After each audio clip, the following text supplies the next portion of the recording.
చేతిలో పడగానే అది ఎంతో విలువని నాకు చూపితివే.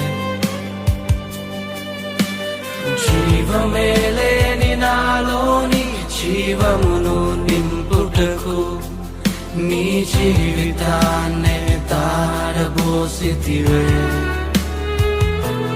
నీది శాశ్వత ప్రేమయ నేను మరచిపోలేనయా.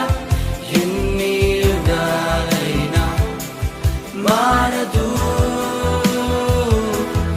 ఎండిన ప్రతి మోడును మరలా చిగురించును. నా దేవునికి సమస్తము సాధ్యమే.